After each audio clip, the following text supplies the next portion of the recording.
മത്തായിയുടെ സുവിശേഷം 22-ാം അധ്യായം 1 മുതൽ 22 വരെയുള്ള വാക്യങ്ങൾ. യേശു പിന്നെയും അവരോട് ഉപമകളായി പ്രസ്താവിച്ചെന്തെന്നാൽ, സ്വർഗരാജ്യം തൻ്റെ പുത്രനു വേണ്ടി കല്യാണ സദ്യ കഴിച്ച ഒരു രാജാവിനോട് സദൃശം. അവൻ കല്യാണത്തിന് ക്ഷണിച്ചവരെ വിളിക്കേണ്ടതിന് ദാസന്മാരെ പറഞ്ഞയച്ചു. അവർക്കോ വരുവാൻ മനസ്സായില്ല.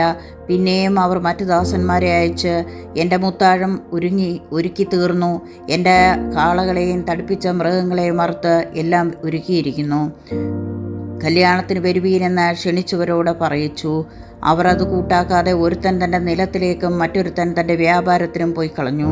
ശേഷമുള്ളവർ അവൻ്റെ ദാസന്മാരെ പിടിച്ച് അപമാനിച്ച് കൊന്നുകളഞ്ഞു.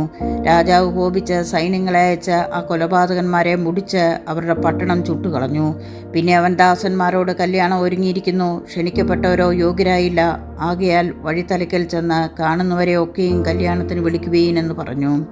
ആ ദാസന്മാർ പെരുവഴികളിൽ പോയി കണ്ട ദുഷ്ടന്മാരെയും നല്ലവരെയും എല്ലാം കൂട്ടിക്കൊണ്ടുവന്നു. കല്യാണശാല വിരുന്നുകാരെ കൊണ്ട് നിറഞ്ഞു. വിരുന്നുകാരെ നോക്കുവാൻ രാജാവ് അകത്തു വന്നപ്പോൾ കല്യാണ വസ്ത്രം ധരിക്കാത്ത ഒരു മനുഷ്യനെ അവിടെ കണ്ടു. സ്നേഹിത, നീ കല്യാണ വസ്ത്രമില്ലാതെ ഇവിടെ അകത്തു വന്നത് എങ്ങനെയെന്ന് ചോദിച്ചു. എന്നാൽ അവന് വാക്ക് മുട്ടിപ്പോയി.